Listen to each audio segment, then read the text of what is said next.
Hello student, मैं राज sir राज physics classes में आपका स्वागत करता हूं।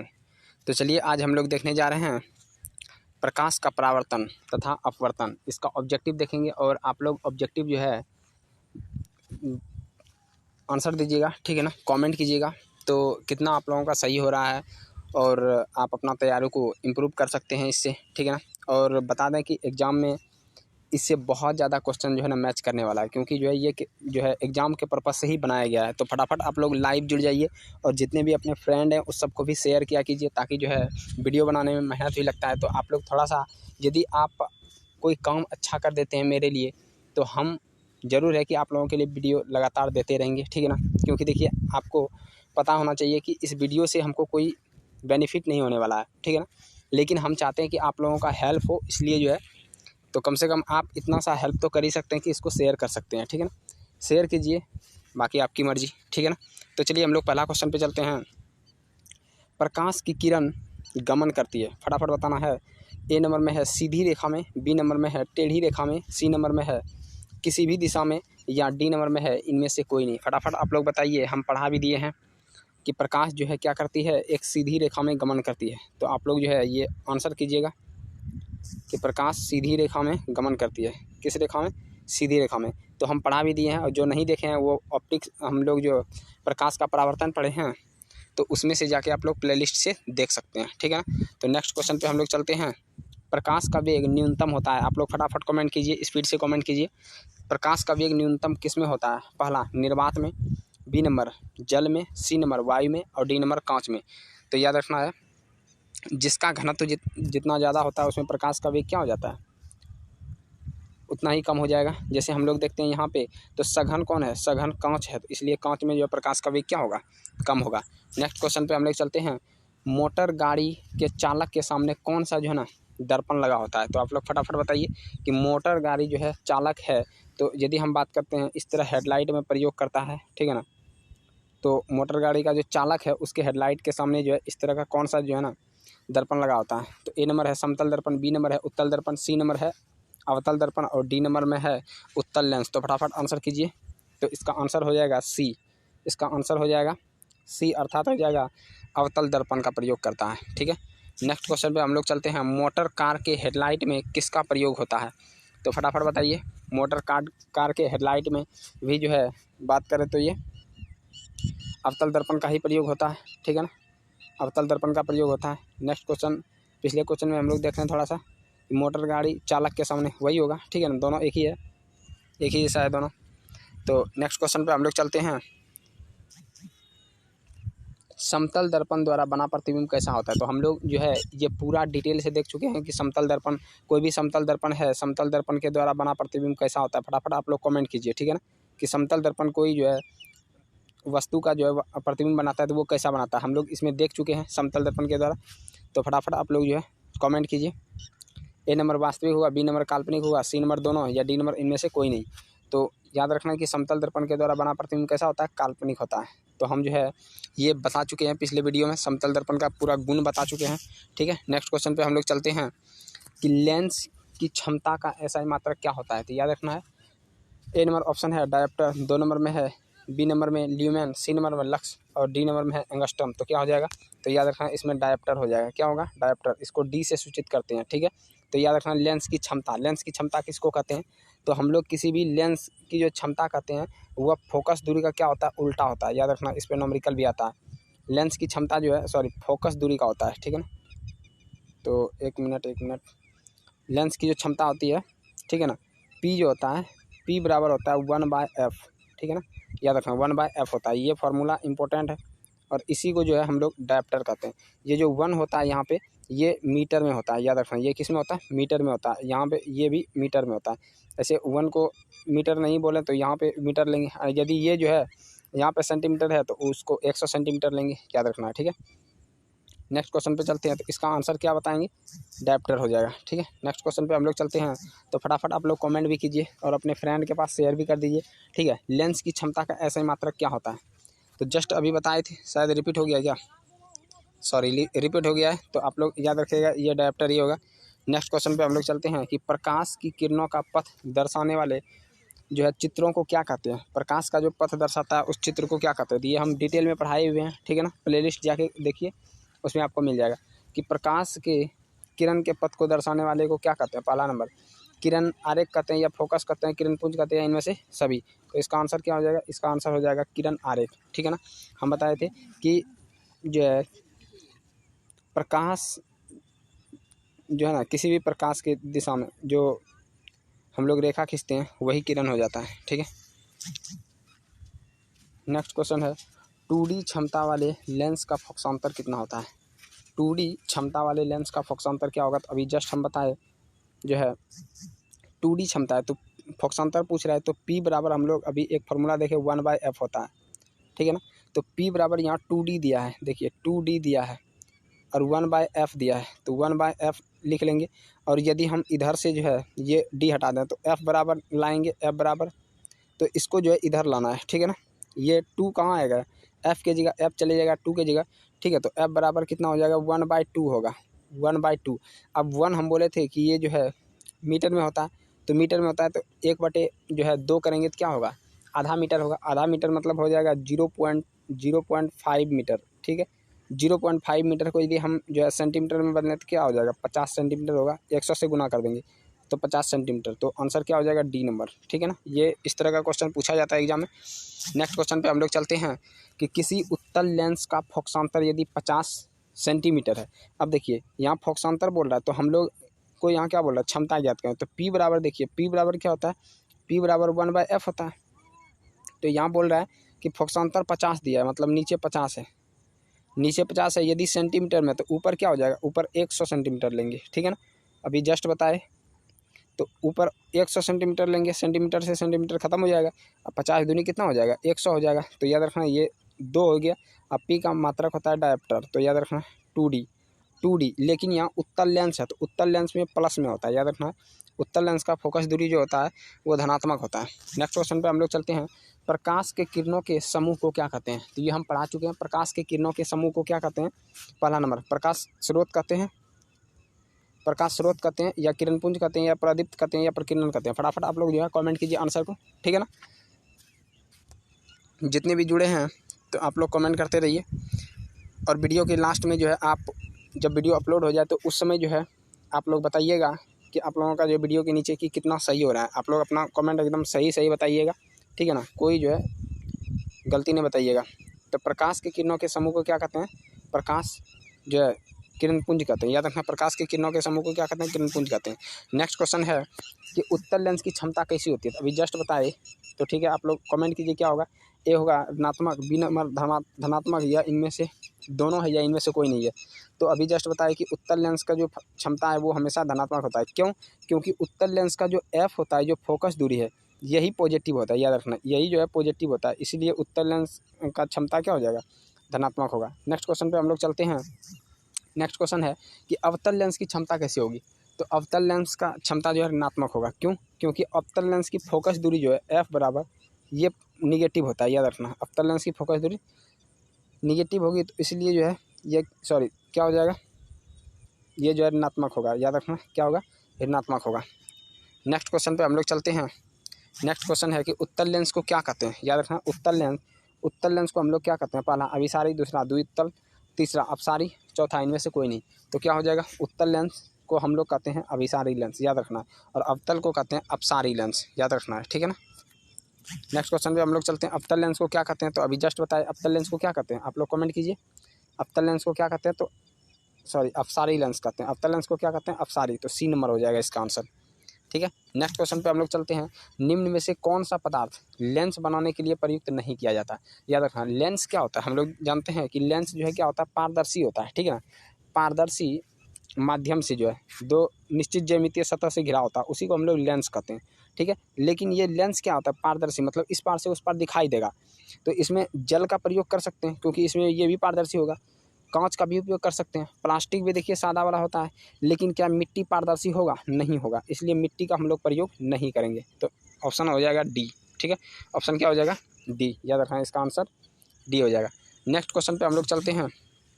किस दर्पण से हमेशा वस्तु का छोटा प्रतिबिंब बनता है। तो याद रखना, हम बताए थे कि कौन सा जैसा दर्पण है जो कि वस्तु का छोटा प्रतिबिंब बनाता है। तो वस्तु का छोटा प्रतिबिंब हमेशा जो है किससे बनता है, हमेशा यदि पूछे तो हमेशा, यहाँ क्या दिया, हमेशा, हमेशा बनता है किससे, तो हमेशा जो है यह उत्तल दर्पण से बनता है। लेकिन यदि कहेगा छोटा और बड़ा दोनों बनता है तो ये हो जाएगा अवतल से। छोटा, ये छोटा भी बनता है, छोटा भी बनता है और यहाँ से बड़ा भी बनता है। याद रखना, ये छोटा भी बनाता है और बड़ा भी बनाता है, ठीक है ना। लेकिन केवल छोटा कहेगा तो ये केवल छोटा, यहाँ से क्या हो जाएगा, ये केवल छोटा लिखेंगे, केवल छोटा। क्या आप लोगों को समझ में आ रहा है ना, फटाफट कमेंट कीजिए, आप लोगों को समझ में आ रहा है ना। और समतल यदि बोलेंगे तो समतल भी क्या करता है, समतल भी जो है ये हमेशा जो है काल्पनिक प्रतिबिंब बनाता है, ठीक है ना। लेकिन समतल छोटा नहीं बनाता है। समतल कैसा बनाता है, तो ये भी याद रखना है, समतल कैसा बनाता है, यहाँ लिख देते हैं। समतल जो है बराबर बनाता है। कैसा बनाता है, ना छोटा ना बड़ा, ये क्या करता है, प्रतिबिंब बराबर देता है, याद रखना, बराबर। और ये जो है हमेशा छोटा है, हमेशा छोटा। और अवतल जो है छोटा और बड़ा दोनों बनाता है। तो यहाँ तक क्लियर होना चाहिए। नेक्स्ट क्वेश्चन पे हम लोग चलते हैं, किस दर्पण से वस्तु का बड़ा प्रतिबिंब बनता है। अब देखिए, वस्तु से बड़ा प्रतिबिंब कौन बनेगा, ये समतल से तो बनेगा नहीं, ये बराबर बनाएगा। उत्तल तो छोटा बनाता है, तो बड़ा कौन बनाएगा, अवतल बनाता है, ठीक है। नेक्स्ट क्वेश्चन पे हम लोग चलते हैं, प्रकाश के परावर्तन के कितने नियम होते हैं। आप लोग कमेंट कीजिए, प्रकाश के परावर्तन के कितने नियम होते हैं, बताइए फटाफट। ये हम पढ़ा चुके हैं, क्या एक होते हैं या दो होते हैं या तीन होते हैं या चार होते हैं, फटाफट बताइए। आप लोग कमेंट कीजिए जल्दी से, आप लोगों का कमेंट स्लो आ रहा है, ठीक है ना। तो फटाफट बताइए, तो क्या हो जाएगा, दो हो जाएगा, ठीक है ना। परावर्तन नियम कितना हो जाएगा, दो हो जाएगा।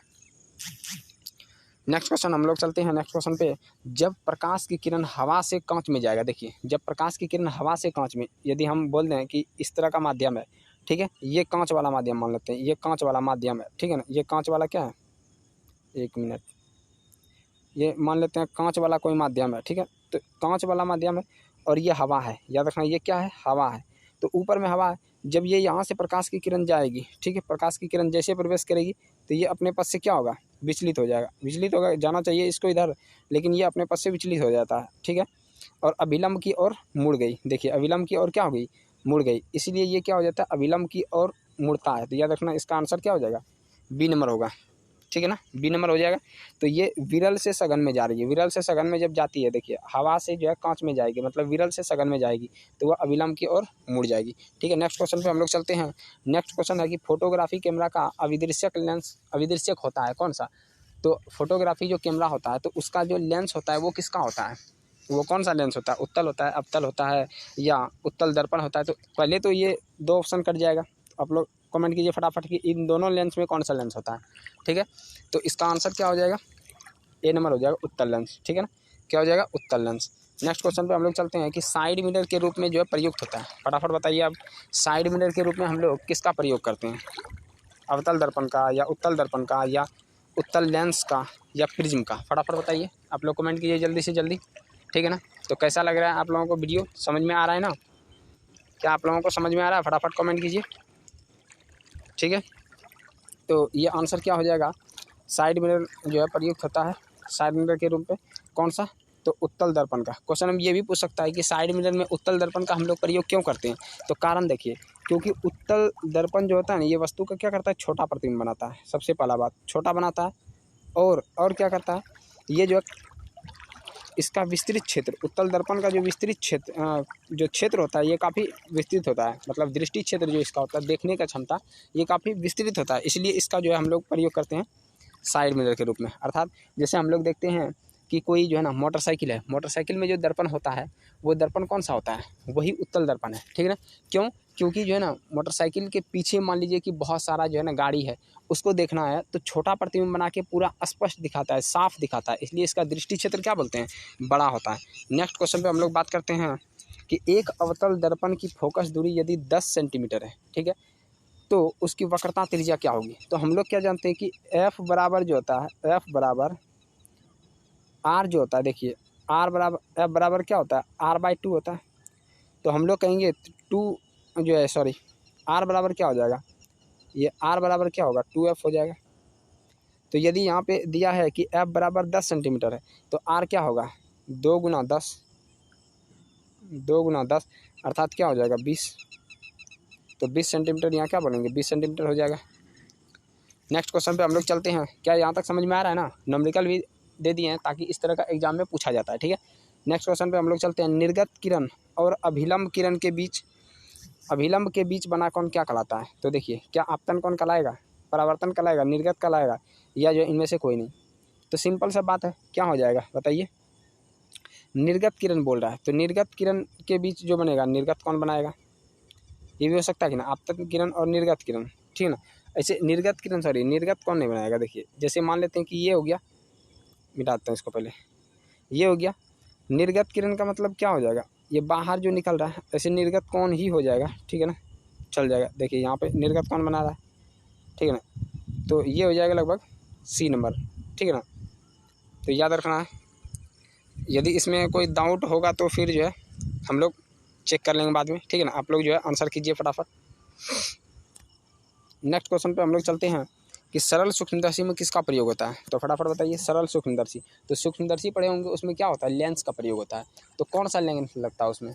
तो उसमें जो लेंस लगता है वो हो जाएगा कौन सा लेंस? तो ये हो जाएगा यहाँ पे जो है, याद रखना, उत्तल लेंस। कौन सा लेंस होता है? उत्तल लेंस होता है।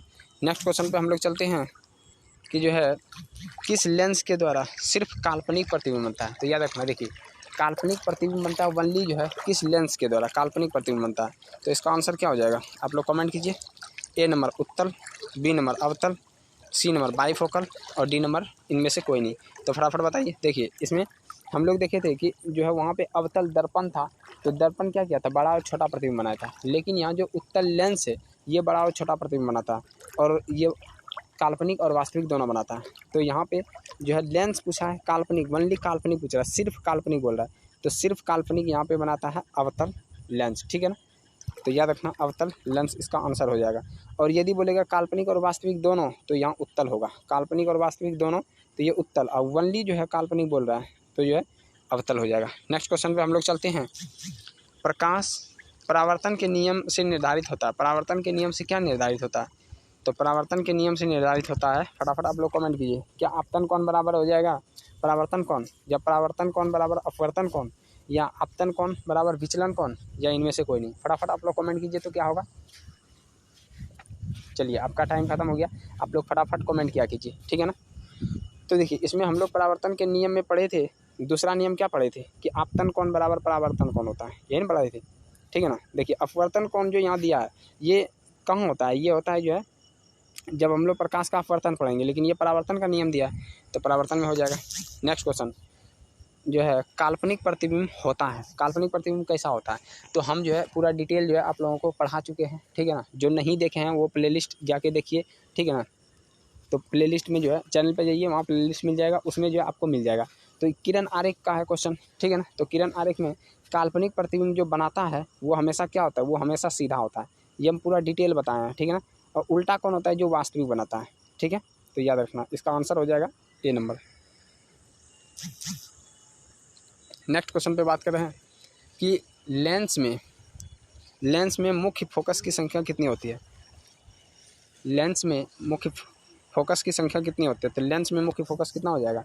फटाफट बताइए। किसी भी लेंस में मुख्य फोकस जो होता है वह 2 गो हो जाएगा, ठीक है। लेंस में मुख्य फोकस 2 गो, और दर्पण में 1 गो होता है, ठीक है। अगला है सर्च लाइट का परावर्तक सतह किसका होता है? सर्च लाइट का परावर्तक सतह, तो याद रखना, सर्च लाइट का परावर्तक सतह ये किसका होता है? तो अवतल का होता है। नेक्स्ट क्वेश्चन पे हम लोग चलते हैं। दाढ़ी बनाने के लिए कौन सा जो है ना दर्पण का प्रयोग करते हैं?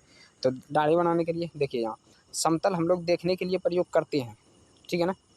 लेकिन जो है अवतल में हम लोग दाढ़ी बनाने के लिए प्रयोग करते हैं। क्यों? क्योंकि अवतल थोड़ा बड़ा दिखाता है, इसलिए जो है दाढ़ी को अच्छा से जो है साफ़ किया जाता है, बनाया जाता है। इसलिए हम लोग देखते हैं कि दाढ़ी बनाने के लिए कौन सा जो है दर्पण का प्रयोग करते हैं, तो अवतल दर्पण हो जाएगा।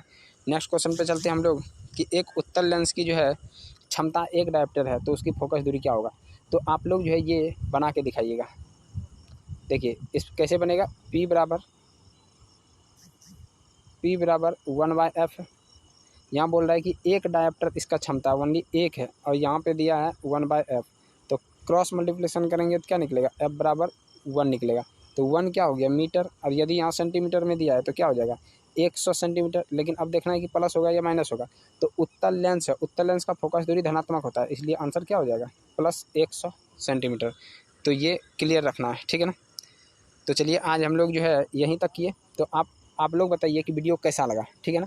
क्या आप लोगों के लिए यूजफुल हो रहा है ना, तो आप लोग फटाफट कमेंट कीजिए और ये बताइए कि आप लोगों का जो है ना कितना नंबर आया, कितना सही हुआ, ठीक है ना। आप लोग जो है गिनती करके वीडियो के नीचे जो है कमेंट कीजिएगा, ठीक है। तो चलिए, कैसा लगा आप लोग फीडबैक जरूर दीजिएगा। आपके एक जो है फीडबैक से, एक अच्छा जो है कमेंट से हमको ज़्यादा ऊर्जा मिलता है, ठीक है ना। तो चलिए मिलते हैं नेक्स्ट टाइम एक और जो है वीडियो लेके, तब तक के लिए धन्यवाद, जय हिंद।